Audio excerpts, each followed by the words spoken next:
ఈ తుఫాను బీభత్సం అన్నది దాదాపుగా చూస్తే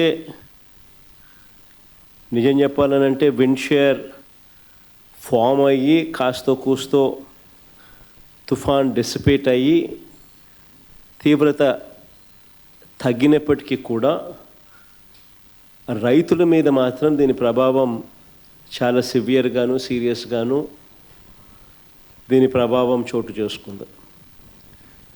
ఎందుకంటే పంట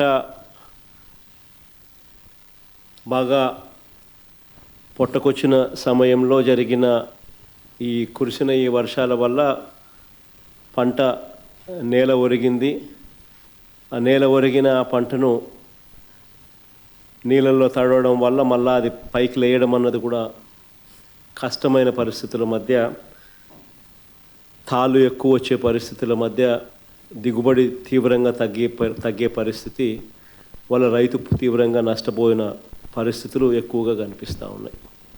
శ్రీకాకుళం నుంచి మొదలెడితే దాదాపుగా నెల్లూరు దాకా కూడా, ఇంకా నెల్లూరు నుంచి కూడా కాస్త ముందుకు కూడా ఈ ప్రభావం కనిపిస్తూ ఉంది. కర్నూలు, కడప, అన్నమయ్య జిల్లాలు, చిత్తూరు జిల్లా, ఉమ్మడి చిత్తూరు జిల్లాలో కూడా, కర్నూలు నెల్లూరు ప్రాంతంలో కూడా ఈ ప్రభావం కూడా కనిపించింది. దాదాపుగా 25 జిల్లాల పరిధిలో, 396 మండలాల పరిధిలో, 3320 గ్రామాల పరిధిలో దీని ప్రభావం కనిపించింది. ఇలాంటి పరిస్థితుల్లో రైతులకు మనం తోడుగా నిలబడాల్సిన అవసరం చాలా ఉంది. దాదాపుగా ఉజ్జాయింపుగా లెక్కల ప్రకారము, మనకున్న సమాచారం ప్రకారం దాదాపుగా 15 లక్షల ఎకరాల మీద దీని ప్రభావం పడుతూ ఉంది. దాదాపుగా ఇందులో 11 లక్షల ఎకరాలు వరి మీదనే ప్రభావం పడుతూ ఉంది. 39 లక్షల ఎకరాలలో మామూలుగా వరి సాగయ్యే పరిస్థితి ఉంటే అందులో దాదాపుగా 11 లక్షల ఎకరాలలో దీని ప్రభావం పడుతూ ఉన్న పరిస్థితులు కనపడుతూ ఉంది. దాదాపుగా 1,15,000 ఎకరాలకు సంబంధించి పత్తి, దాదాపుగా మరో 1,15,000 ఎకరాలకు సంబంధించి వేరుశనగ, మరో 2 లక్షల ఎకరాలకు సంబంధించిన మొక్కజొన్న, మరో దాదాపుగా 2 లక్షల ఎకరాలకు సంబంధించిన హార్టికల్చర్ పంటల మీద తీవ్రమైన ప్రభావం, దాదాపుగా 15 లక్షల ఎకరాల మొత్తం మీద తీవ్రమైన ప్రభావం కనిపిస్తూ ఉంది. ఏదేమైనప్పటికీ ఇలాంటి తీవ్రమైన పరిస్థితుల మధ్య మనము కార్యాచరణ అనేది మనం చేయాల్సి ఉంది. ఒకవైపున రైతులకు తోడుగా నిలబడాల్సిన కార్యక్రమం ఒకవైపున ఉంది. ఎన్యూమరేషన్లో రైతులకు అండగా తోడుగా నిలబడాల్సిన కార్యక్రమం ఒకవైపున ఉంది. ఈ కార్యక్రమంలో భాగంగా చంద్రబాబు నాయుడు గారి ఈ హయాంలో రైతులు ఏ రకంగా పోయి ఉన్న పరిస్థితుల మధ్య ఎలా సాగుతూ ఉందనే చూడాలి. ఎందుకనంటే ఇంతకుముందు ఎప్పుడు కూడా ఇలాంటి వరదలు కానీ, తుఫాన్లు కానీ, ఇలాంటివి కరువు కానీ, ఇలాంటి ఏ పరిస్థితి వచ్చినా కూడా మన హయాంలో ప్రతి ఒక్కరికి కూడా ఈ క్రాప్ జరిగేది. ఆర్బీకే వ్యవస్థ అన్నది అప్రమత్తంగా ఉండేది. ఆర్బీకే వ్యవస్థ అప్రమత్తంగా ఉండి ప్రతి గ్రామంలో అందుబాటులో ఉండి అక్కడ అగ్రికల్చరల్ అసిస్టెంట్ రూపాన అగ్రికల్చరల్ గ్రాడ్యుయేట్ చదివిన పిల్లలు అక్కడ అందుబాటులో ఉండి, గ్రామ సచివాలయము, ఆర్బీకేలు ఇవన్నీ కలిసికట్టుగా ఉండి, ఆర్బీకేలో ఈ క్రాప్ వ్యవస్థ అన్నది పగడ్బందీగా ఉన్న పరిస్థితుల మధ్య ఉచిత పంటల బీమా అన్నది మన హయాంలో రైతులకు అందుబాటులో ఉన్న పరిస్థితుల మధ్య ప్రతి రైతుకు ఒక భరోసా ఉండేది. ఆ రోజుల్లో మన హయాంలో దాదాపుగా 85 లక్షల మంది రైతులకు దాదాపుగా 70 లక్షల ఎకరాల పంటకు ఉచిత పంటల బీమా అందుబాటులో ఉండే పరిస్థితి ఉంటే, ఈరోజు కేవలం ఇన్సూరెన్స్ ప్రీమియం కట్టిన వాళ్ళకు మాత్రమే, అంటే కేవలం 19 లక్షల ఎకరాలకు మాత్రమే, 19 లక్షల మంది రైతులకు మాత్రమే, అది కూడా బ్యాంక్ లోన్ అవైల్ చేసుకున్న వాళ్ళకు మాత్రమే ఇప్పుడు ఇన్సూరెన్స్ అవైలబుల్గా ఉన్న పరిస్థితిని మనం చూస్తూ ఉన్నాం. సో మిగిలిన రైతుల పరిస్థితి ఏం కావాలా? దాదాపుగా 85 లక్షల మంది రైతులు, దాదాపుగా 70 లక్షల ఎకరాల పంట మన హయాంలో ఈ క్రాప్ ద్వారా వీళ్ళందరికీ ఉచితంగా పంటల బీమా అందుబాటులో ఉండేది. ఈరోజు ఆ పరిస్థితి పోయి కేవలం బ్యాంకు లోన్లు తీసుకున్న వాళ్ళకు మాత్రమే ఆ లోన్లు ఉన్నాయి కాబట్టి ఆ బ్యాంకర్లు కట్ చేసిన ఇన్సూరెన్స్ సొమ్ము అంటే కేవలం 19 లక్షల మంది రైతులకు మాత్రమే అవైలబుల్, కేవలం 19 లక్షల ఎకరాలకు మాత్రమే అవైలబుల్. ఇలాంటి పరిస్థితుల్లో రైతు తీవ్రంగా నష్టపోయిన పరిస్థితిలో మనం రైతుకు తోడుగా నిలబడాల్సిన అవసరం ఉన్న పరిస్థితి. మరోవైపు చూస్తే ఇన్పుట్ సబ్సిడీ అన్నది ఈ ప్రభుత్వ హయాంలో అసలు వాస్తవం ఏమిటి అని చెప్పి చూస్తే ఈ 16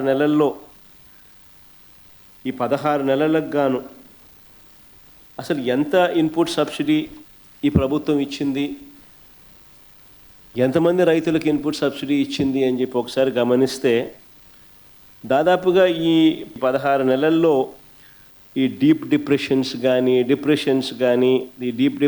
కానీ సైక్లోన్స్ కానీ ఇలాంటివి రాష్ట్రంలో పంటలు నష్టపోయిన పరిస్థితులు దాదాపుగా 2024 నుంచి చూస్తే జూన్ నుంచి చూస్తే దాదాపు 16 సార్లు ఉత్పన్నమైనాయి.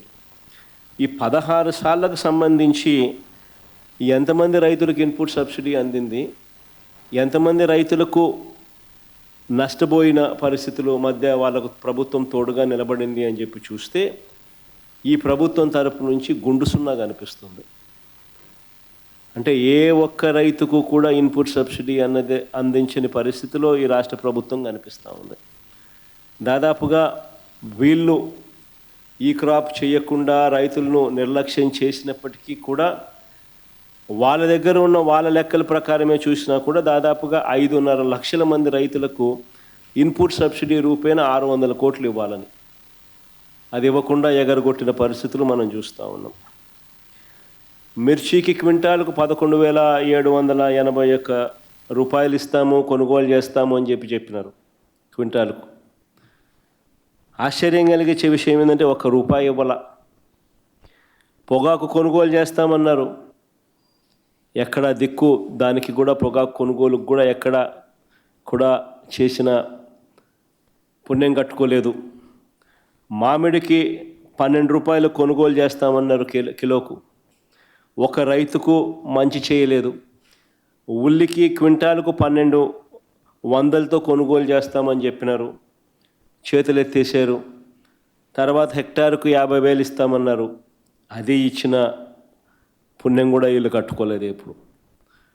సో అన్ని రకాల కూడా ఈ క్రాప్ అన్నది నీరుగార్చేశారు, ఆర్బీకేలు అన్నది నిర్వీర్యం చేసేశారు. ఇన్పుట్ సబ్సిడీ ఇచ్చే కార్యక్రమాలు పట్టించుకున్న పరిస్థితుల్లో లేవు. ఉచిత పంటల బీమా ఎత్తేసినారు. ఏ పంటకు కూడా గిట్టుబాటు ధరలు రాని పరిస్థితిలో రైతు తీవ్రంగా ఈ 17 నెలలు చంద్రబాబు నాయుడు గారి పాలనలో నష్టపోయిన పరిస్థితులు మనం చూస్తూ ఉన్నాం. ఇవన్నీ మ్యాన్మేడ్ కెలామిటీస్. నిజంగా ఉచిత పంటల బీమా చూస్తే మన హయాంలో అప్పట్లో దాదాపుగా గమనించినట్లయితే మన హయాంలో 7,800 కోట్ల రూపాయలు ఉచిత పంటల బీమా కింద మనమే ప్రభుత్వం తరపునే మనమే రైతులు రూపాయి కట్టాల్సిన పని లేకుండా మనమే ప్రతి ఎకరాకు ఈ క్రాప్ చేసి 54,55,000 మంది రైతులకు తోడుగా నిలబడుతూ దాదాపుగా 7,802 కోట్ల రూపాయలు మనం ఖర్చు చేసి మనం రైతులకు ఇన్సూరెన్స్ సొమ్ము ఇప్పించగలిగాం. ఈరోజు పరిస్థితి ఇంత దారుణంగా ఉంది. ఒకవైపున ఇవన్నీ మ్యాన్మేడ్ తప్పిదాలు ఇన్ని కనిపిస్తూ రైతు తీవ్రంగా నష్టపోయిన పరిస్థితులు ఒకవైపున కనిపిస్తూ ఉండగా, మరోవైపున ఇటువంటి సైక్లోన్ రూపేణ జరిగిన నష్టం,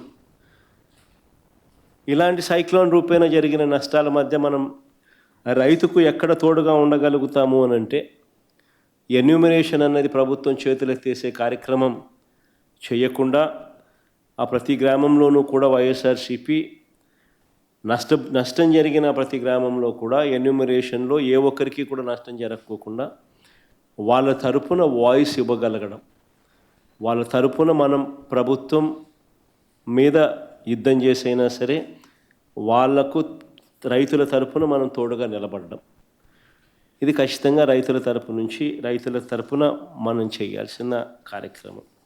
మీ ప్రాంతాలలో మన కోఆర్డినేటర్లు, అసెంబ్లీ కోఆర్డినేటర్లు ఎక్కడెక్కడే అసెంబ్లీ కోఆర్డినేటర్లు అందరూ కూడా చురుగ్గా పాలుపంచుకుంటూ ఉన్నారు.